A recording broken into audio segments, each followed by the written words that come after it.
Welcome to the Declutter Diaries. I'm your host, Bonnie Hintonack with Bin Your Space. And with me, you'll meet Tina Wolf, a licensed therapist. We're going to explore the connection between your mental health and organizing and decluttering because it's a journey and we're on it too.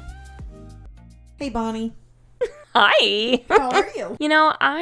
I am good. I've been really tired just because I've been decluttering for 9 days straight with family. That's exhausting in itself. It is exhausting. I've learned a lot though. Like what? I think I just learned that I have too much stuff that I do not use. And it really gave me eyes to see that, I don't know how to say this, enjoy what you have. Why are we saving things for later? Later is not going to come. And if it does, then what? Later may come, but do you need that in the same capacity? Is it going to serve the same purpose? Oh, that is a huge lead in to mindfulness. When you say it's helped you to realize something, that is mindfulness. Mindfulness is that space, that aha moment where you have a revelation that you then think about and changes something you do in a more positive way to create a better space for yourself, a better environment, a better mindset. Yours was that you have too much stuff that I'm not using well. I'm just thinking some of the things that they had to downsize, it was like, oh, well, I remember when we got this there, blah, blah, blah. Well, it's been in a box for so long. Or it just made me appreciate the things that I have and the things that I'm not having out or using. Why do I have them? Because to see them have to go through what they went through in this last week of choosing what they're going to have in probably the last place that they live. It's so small. They have to share everything. It's not like there's 2 different bedrooms, there's 2 different closets. Like they have to be so intentional with what they kept. In fact, we had piles that were like maybes. And I have a picture of my grandmother sitting in a chair and she has all her maybes draped all over her. She wanted to come back to those things. And she did several times. She came back to her maybe pile often and still went through that or things that she was keeping because she was like, well, when am I going to wear that? Where am I going to put this? That was the question of the week. Where am I going to put this? It's so much more than that, though. I'm picturing Oma sitting there with her arms kind of spread out, almost like she's holding her life's memories and thinking about, what do I need to keep? What do I need to hold on to? What is going to carry me into this last phase of life in a good way? Gosh, that's a hard thing to think about at that. How old is she? 89. So 89 years, gone through multiple different life stages, right? Because my goodness, come on, from the time you get married to the time you are in your end years, those stages of life come about every 3 to 5 years where you enter kind of a new stage. And every one of those is full of memories, transitions, things. How do you hold the memories and the feelings attached to them without holding the things? We came across a lot of pictures and Opa loved sitting there and like looking through them. There are pictures he has of family from the 1940s and I really want to go through them. I want to sit and hear the stories. And there were other things that came up and he was saying, oh, this is the church I was baptized in Germany. Just the history there is wild. Side note, he had a German radio show. What? Yeah, he got an award for helping bridge the relationship between. It's like wild. It's crazy. The history he has is crazy. He came over here in the middle of the war. They had to leave in the middle of the night, him and his sister and mom. And again, just the history. So it's like all of that comes up. I want to hear the stories. He wants to share them. So I said, Opa, why don't I come up for lunch when all this settles down? And I want to look through these pictures and I want to hear the stories. Because that's also like my history too. So you want to be intentional about preserving those memories, that heritage for yourself and your own family going forward. But yet at the same time, you have to be mindful, that overused word. I know. I want a different word. Me too. I don't like that anymore. I often use the word intentional. I like intentional. But it doesn't give you the culmination of the meaning. When you're intentional and you're mindful about something, you ponder it, you reflect on it. you think about it, and then you make a conscious choice that's based on a level of awareness and not impulsivity or reaction. And that is like the picture perfect ideology of a clean mind and a clean space. Because everything is intentional. Everything's thought through. But we are in a fast-paced world. And some of the time things happen where you have to move into a house last minute because illness, changes in life. That happens all the time. A family breaks apart and a mother has to move into another location with her children. Or fill in the blank with your own circumstance. What do you take? How do you slow down enough to know what to keep, to know how to honor those things? That's a hard thing to do. And life's too fast paced. We don't slow down and think about anything anymore. I saw a quote the other day and it says, we all have a 24-hour day. All of us, we all do. Mm-hmm. But it's our priorities that are basically out of alignment. We're not prioritizing decluttering and organizing. So, I mean, this last week, that was my priority. For 9 days, it was, we need to get them into a small space. What do you do with all of this stuff? You know, certain things are easier than others, right? Like clothes. Oh, I don't wear that, or I don't wear that, or I just need one of these, and, you know, whatever else. Going back, like, it really just put everything into perspective that's in my home. I want to be intentional with everything. You used a really good word. Stuff. I could sit here all day and talk about stuff, because there's this quote, and I'm going to butcher it, and it's not going to come out the way that it is so eloquently spoken on plaques and mugs and all these things, but it's like 100 years from now, or even 20 years from now, the things you own, the car you drive, the Garmin watch, latest iPhone, all the things aren't going to matter. What's going to matter is the people, the time spent, and the energy that you put into relationships and things that you can be present with, not stuff.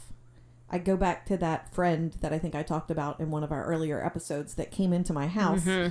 And she was like, this place is so cozy. I just want to curl up on your couch with a blanket and have a cup of tea with you. That's only able to happen because I have purged so much stuff that my space is clear and free and warm and inviting. It's not about the type of couch I have. It's about the environment that feels good to be in. Right. So here's a question that came up. What happens when, I don't know how to phrase it. It's like that behavior of buying things. Why is it that you're constantly buying things? So I sent out an email this last week and I said, I'm tired. I literally said, I'm tired of buying stuff. I don't go to Target anymore. They get you with those $3 yes bins. I think we even talked about that. Yeah. And someone replied back and said, I don't know why, I enjoy buying things. I enjoy buying stuff. And it got me thinking a little more because, you know, we can sit here and talk about purging, but then the other side of this is too. Don't bring back into the space. Exactly. That mind shift of buying intentionally. Mm-hmm. It's an addiction. Yeah. It really is. When I think about 20, 30 years ago, I didn't have the same mindset when it comes to items. I was happy with what I had. I didn't need the latest and greatest can opener or the latest and greatest this or any of those things. And I feel like social media and television and all the things that are flooding our society are telling us that we need more. We need more. We need more. We need more. When we don't, here's that word that we ended the gatekeeping. Mm-hmm. You've got to be a gatekeeper in your own mind, in your own space, in your environment, in every single aspect of your life. Because if not, the flooding that happens with social media, with friends, with keeping up with the Joneses, whoever they may be, your next door neighbor, there's always like more. It's a struggle. I don't feel good enough unless I have more. I don't feel important unless I have this. Right. I think sometimes it ends up being like a specific thing. Like you're scrolling on social media and, you know, the algorithm. Oh my gosh, that's insane. Knows what you're looking for. So like you go to Amazon and let's say you're looking up bathing suits, but then you go to social media and it's like now you're getting advertisements for certain bathing suits and you're like, wow, I think I would look really good in that or blah, blah, blah. And let me go back, you know, and it's like, but do I need a new bathing suit? It's September. Do I really need to do all of that? You know, like I just use it as an example, but it's like I think you're right. Like, it's beyond where am I going to put this? But now, as you're in this decluttering phase, once you've recognized the clutter, because your blinders are now off, you see it, you have to be a gatekeeper. Because now when Ryan and I go to the store or people ask us, like in the family, we get a text. And Ryan's first question is, where are we going to put this? Oh, I love that. He's gotten to a place where he recognizes and is now aware. I don't want to skip over something that I think is really important to note when it comes to the way our brain processes information and keeps, what's the word I'm looking for? Neuroplasticity is a thing. Okay. And the way I explain neuroplasticity to my clients is that think about a gutter and a downspout on a house. So when it rains, water goes into the gutter, down the downspout, and out whatever the chute is at the bottom. If there's mulch, grass, whatever, it creates a pathway through the mulch, the grass, whatever is going on there. And the more it rains, the more that it's defined. And the next time it rains, the water's not going to go in a different direction. It's not going to fight against the mulch to run off in a separate area. It's going to stay to that same pathway because it's familiar and it's easy and it's common. Our brain does the same thing. They're creating neural pathways. So our brain gets that dopamine hit from buying something, or it's the woo factor. Or it's like on sale. Yes. It's look at these really cute bins. They're going to get me organized and they're on sale, so I'm going to get them now. That actually just creates more chaos and more clutter. It does. You have to go back and kind of cover up the mulch over and over and over again. Our brain is plastic, kind of an air quote term there. We can create new pathways, but it's intentional and it's hard. And the deeper you get in those ruts of behavior, the harder and longer it is to get out. I have a new client that started with me a couple of weeks ago, and she's like, I got 6 months. I got 6 months to make a change. And I just kind of chuckled. And I was like, honey, therapy's a journey. It didn't take you 6 months to get here. It's not going to take you 6 months to get out. And that's what you said in one of our other episodes is you didn't get here in a minute. It's not going to be gone in a minute. And that has really stuck with me when I do consultations with clients on my end because they just want the clutter gone. Well, you can do that. But again, it's like the debt. You clear it, but it comes right back because it has to be that mindset shift. That is where everything starts to change. Yep. So how do you do that? Right. How do you do that? Moving from one step to another. Awareness is that first step that you have to be, in a place of, okay, oh yeah, that's not good. I need to change that. And then moving through those stages and feeling that hit of walking into your space and breathing and feeling good in that space, and you have to experience it over and over and over again. And then it becomes a new habit, a new trait that you've developed. You gotta start at the beginning. So what's the first area? For everybody, it's different. That's true. Might be a drawer. Might be a closet, which, by the way, I did look in your closet. I know. I saw you peek over there. What do you think? It looks so good. It really does. It's no more the accommodation closet. I did that the other day in the middle of helping my grandparents. Before I went over there one morning, I was like, I gotta get to that closet. It's bothering me. Just again, seeing everything that they have gone through, it was like, I have too much stuff. I gotta get rid of this. But it's not necessarily just getting rid of stuff. I feel like I've had so many conversations since we started this podcast, and I've been more outspoken about it. And what we're doing here, I don't think is being talked about a lot, which is why I love this so much. I just don't want people to get confused that decluttering means get rid of everything. No. It means being intentional with your space, noticing that clutter essentially is crowding your space and your mind. And it's different for different people. Yes. And it also happens in stages. Yes. Because I have gone through closets multiple times. So what I was able to identify the first time, 3 months later, when I opened that same closet, I was like, ooh, it's still too much. I don't get a good feel. And that's the goal, right? Is to feel good in your spaces. And if you're not feeling good in your spaces, then what's the point? I decorated for fall the other day, and last year I pared down the items that I had because I didn't want decor to be clutter. I said whatever I didn't use this season, I'm going to donate and get rid of. So this is now year 2. I'm going through the decor that way. And it's interesting because I didn't put every piece out. I don't have a place for other things because we have purged furniture. You know, Ryan makes fun of me because he's like, well, that did go on the, stand that was by the door. And I'm like, well, we didn't need the stand by the door. It just held decorations. Like, I don't, right. It's clutter trap. So you're I going don't to need keep that. a stand by the front door For just to put a decoration on it Right. 3 times a year? Yeah, no, I'm not doing that. That's It's why like I got my rid plant stand. Oh, your plant stand. That's gigantic, by the way. That is now out on Facebook Marketplace, and I think I have like 30 people saying, is this available? Yes, please come take it. And it just feels so good to get stuff out of your space. I think the basis of our episode here is talking about our stuff and being intentional. It's hard to walk. I'm going to use your fall example. I Oh, love yes. fall. Okay. And we'll get to the whole pumpkin spice thing. So just hold your pants on. No, my pants are on, okay?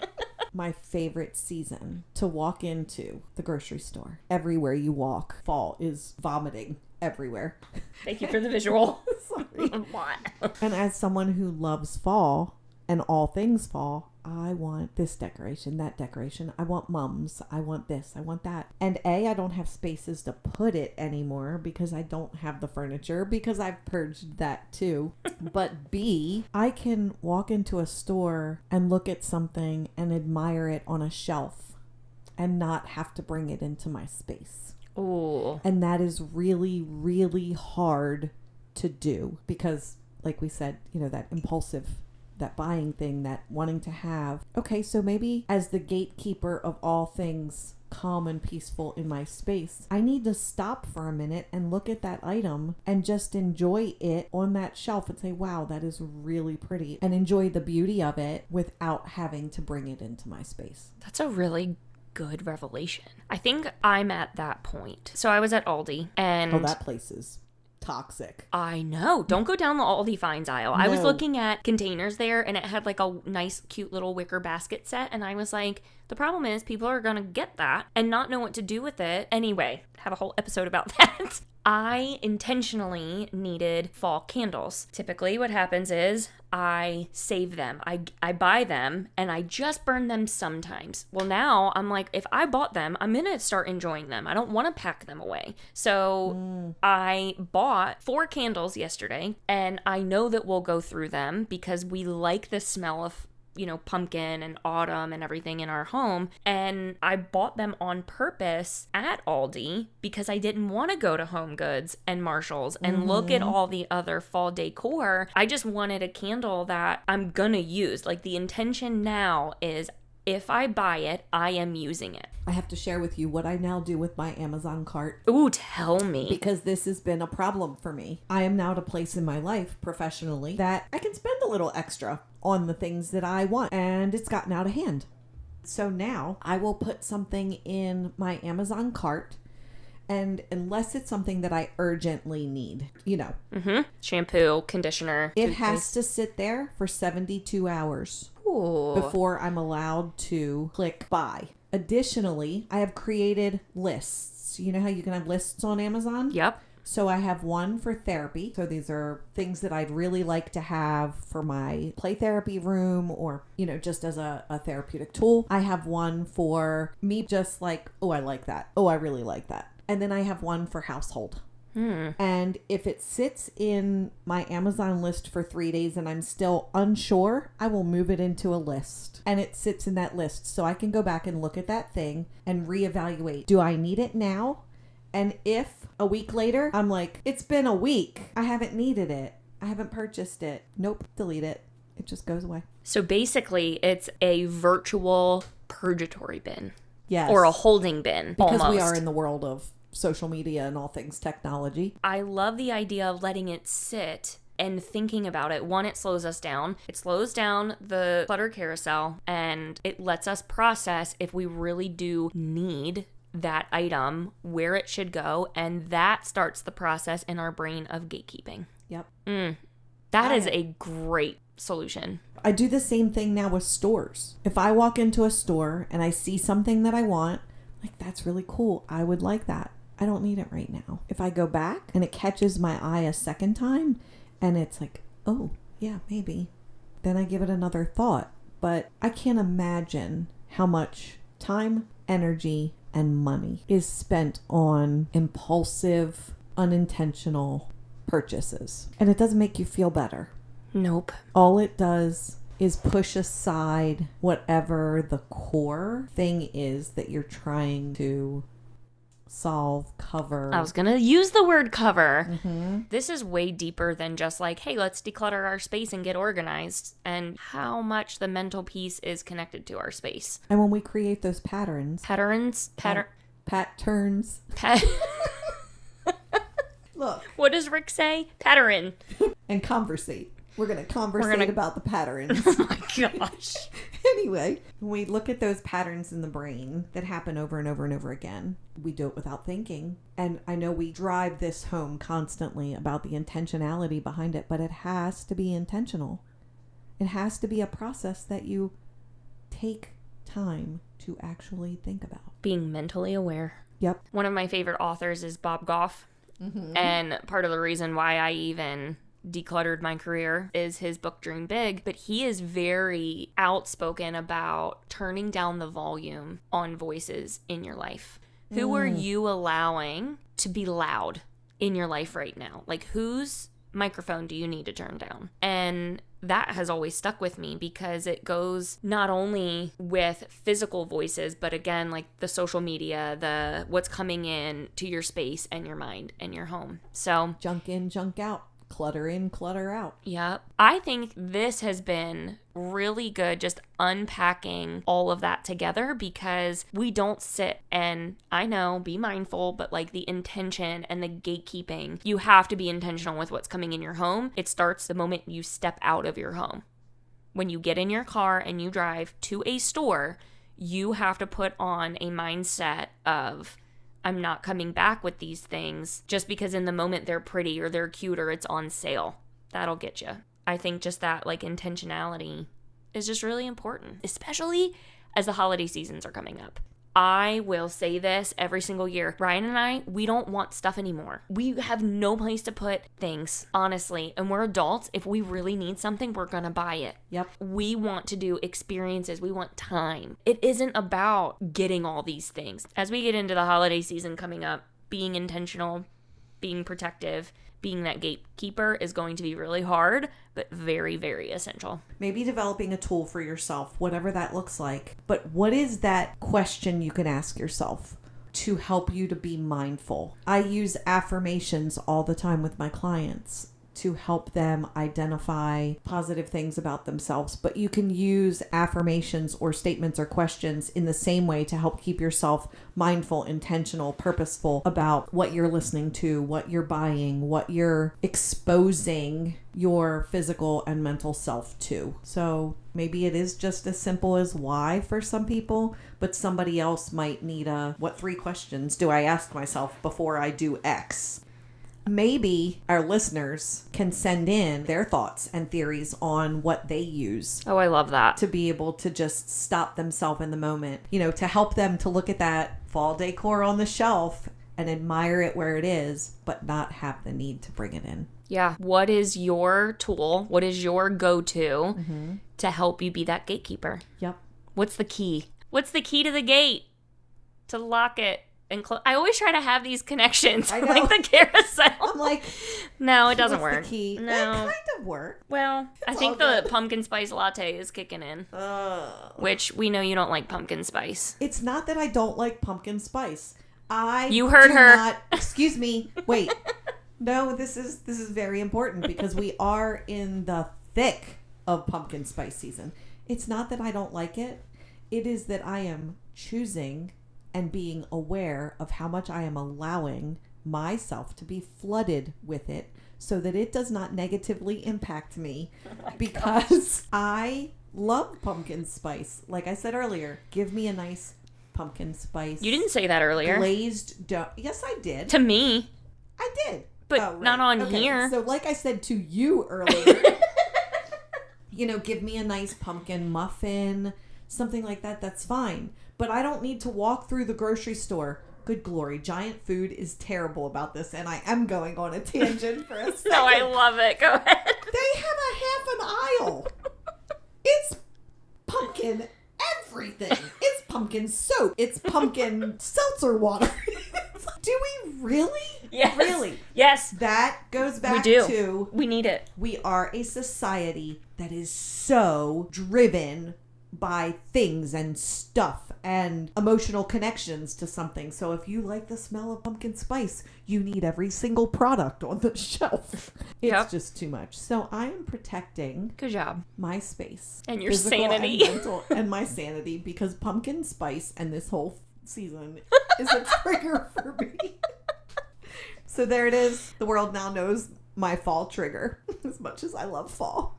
I get it. Well, speaking of, my pumpkin spice latte from Starbucks is empty, so I'm going to need a refill before our next episode. All right. In a nutshell, figure out what you need to gatekeep your physical and emotional space. Because in the end, you'll be a lot happier and you won't have a ton of pumpkin stuff around. That's also true. All right. Now off for my latte. Go get your latte. I will. All right, Thanks friends. a latte, friends. Oh, thanks a latte. That was so good. We didn't even plan that. Oh my gosh. See you next time. See you next time. Bye. Bye. Thank you for tuning in to the Declutter Diaries. We hope you found this episode helpful and inspiring. Don't forget to subscribe, like, and share this episode. Join our community, Bin Your Space, on Instagram and Facebook for more decluttering tips and inspiration. See you next week.